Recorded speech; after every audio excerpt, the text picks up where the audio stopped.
Assalamualaikum warahmatullahi wabarakatuh. Sahabat-sahabat BSF Nusantara, kali ini saya sedang berwawancara dengan eh, tokoh kita, pimpinan Pondok Pesantren Darussalamah Kecamatan Masjid Makmur, yang mana beliau juga termasuk orang yang telah merintis budidaya maggot untuk peternakannya demi pengembangan ekonomi pondok pesantrennya. Dan kali ini saya pengen komunikasi atau bertanya hal yang fakta yang sudah dijalankan oleh beliau. Jadi begini, Abah Yai, bahwa kenapa atau motivasinya yang atau penyemangat dari Abah Yai sendiri kok senang ya, senang, tiba-tiba senang berbudidaya maggot ya, sehingganya ya alhamdulillah sampai kita bisa berkomunikasi seperti ini. Jadi motivasinya apa apa ya sehingganya berbudidaya maggot? Yang jelas kalau saya pribadi yang pertama yang membuat saya termotivasi untuk budidaya maggot ini satu, untuk menekan kurus biaya pakan sendiri untuk semua bidang peternakan, entah itu unggas, perikanan atau apapun. Dengan syarat kita tahu metode bagaimana yang betul tentang manajemen pakan yang ada. Untuk saya sendiri selama ini saya aplikasikan untuk peternakan saya atau perikanan yang sudah berjalan untuk lele. Nah, tentunya pada awalnya saya masih murni memakai pelet. Dengan saya hitung-hitung kalkulasi pakan, kalau kita murni 100% pakai pelet itu kok kayaknya Berat. ya berat dan tipis, ibarat laba atau untung itu tipis. Makanya Padahal sudah membuat padahal bibit sudah sendiri. bibit sendiri, saya sudah Nah, mijah sendiri dan sebagainya. Nah, kemudian saya berpikir untuk cari alternatif pakan yang sekiranya bisa mendongkrak untuk meningkatkan hasil dan menekan biaya terus pengeluaran untuk pakan kita. Nah, akhirnya saya sedikit belajar di media sosial, di website dan sebagainya. Saya berbincang dengan teman-teman. Juga sekarang syukur alhamdulillah bertemu dengan partner atau mitra baru, yaitu Mayai Soleh dari Labuan Jaya. Kita bisa bekerja sama dan nanti insya Allah kita bisa saya bisa sedikit belajar dari beliau bagaimana tentang penataan pengolahan budidaya maggot yang benar. Yang jelas tidak ada kata rugi bagi seseorang yang ingin berbudidaya maggot BSF, sebab saya sudah membuktikan. Kalau misal biasanya contoh, kita bikin contoh kecil untuk lele sendiri, mulai dari awal ngasih pakan pelet sampai usia panen, itu kalau 1 kintal lele membutuhkan 1 kintal pelet. pelet. Biasanya seperti itu. Tapi kalau kita pakai maggot, taruhlah 70% kita maggot, artinya kita hanya butuh 30% untuk tiga pakan, puluh kilo berarti tiga Bah puluh ya. kilo untuk pakan Masya Allah, peletnya. Jadi subhanallah.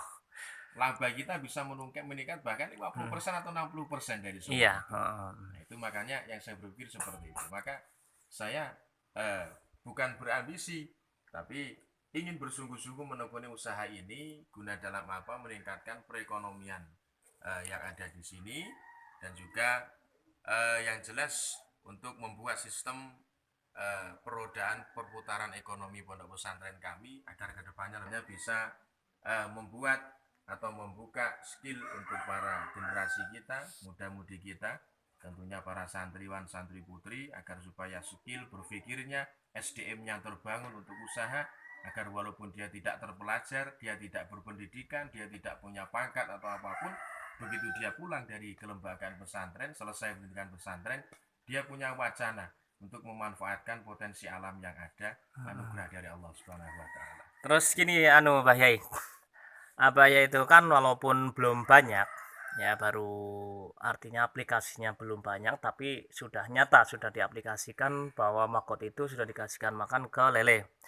Jadi reaksinya itu bagaimana, Wi? Apa benar nyata itu memang suka lelenya, dan bagaimana setelah dikasih makan maggot? Reaksinya subhanallah. Kalau saya boleh katakan cuma satu, subhanallah. Kenapa? Ya. Bukan faktor apa. Yang jelas saya berpikir begini. Lele itu kan makhluknya Allah. Kalau di bidang perikanan mungkin ikan yang paling geragas. Ya. Ya ya. Ikan Ya. yang paling gagas. Kalau istilah menungso mungkin ya peduli kodok kandal sendal sual pokok diuntal. Artinya jangankan kok istilahnya maggot, bahkan saya pernah coba kasgot itu pun ditelan sama Iya lele. ya ya Nah, ya. kasgot bekas magotnya itu ditelan sama lele, luar biasa. Makanya nggak ragu lagi.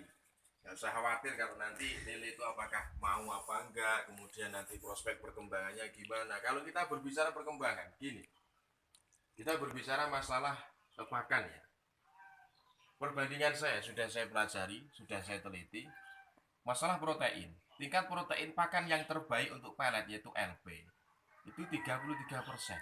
31 sampai 33%. Hipro maksimal 31%.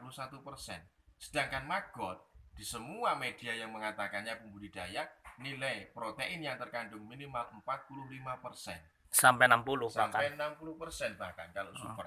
Nah, perbandingan lagi satu gini. Satu maggot itu sama dengan 3 sampai 4 pelet. Perbandingan saya, satu maggot itu 3 sampai 4 pelet. Artinya, satu lele sekali pakan, kalau biasanya dia mampu menelan 5 sampai 6 pelet sehingga dia kenyang untuk ukuran di atas mungkin sekilo 12 atau 13 ekor mendekati masa panen. Kalau untuk maggot mungkin dia cuma nelan 2 butir sudah telan. Oh gitu ya, subhanallah. Gitu perbandingannya. Makanya nggak ada kata ragu. Untuk lele juga gitu, untuk ayam juga seperti itu, untuk semua jenis unggas seperti itu. Nilai proteinnya jauh. Terus begini Pak Yai, sekarang ini kan kita tahu ya bahwa di masyarakat kita banyak sekali orang yang sebenarnya keminatan untuk beternak ini luar biasa. Hampir 80% masyarakat Indonesia itu memiliki ternak. Dan yang intensif pengen mengembangkan itu ya cukup banyak sekali di negara Indonesia kita ini.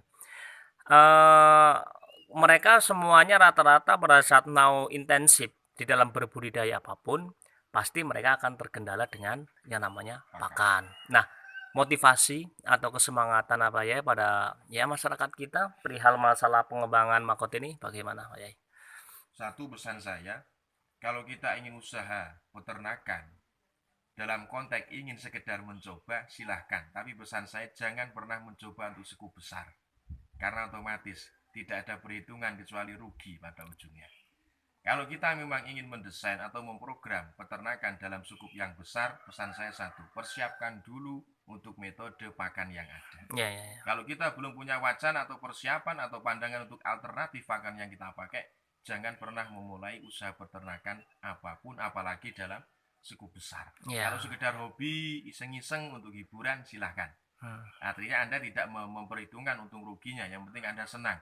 Tapi kalau memang Anda memburu hasil, jangan sekali-kali Anda nekat apabila tidak punya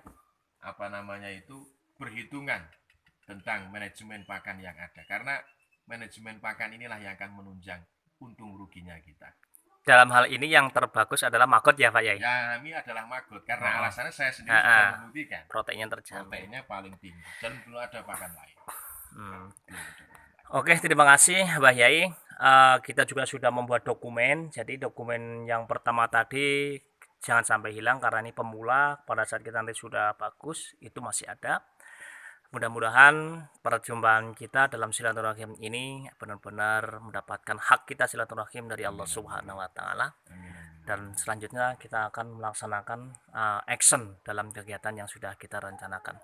Baik sahabat semuanya, inilah metode atau wawancara kami Pondok Pesantren Mukti Nusantara Desa Labuhan Jaya bersama dengan Pondok Pesantren Darussalam Tegalsari. Mudah-mudahan menjadi inspirasi pondok-pondok pesantren yang masih merintis di lingkungan Kabupaten Ogan Komering Ilir maupun Sumatera Selatan dan provinsi-provinsi yang lain. Assalamualaikum warahmatullahi wabarakatuh.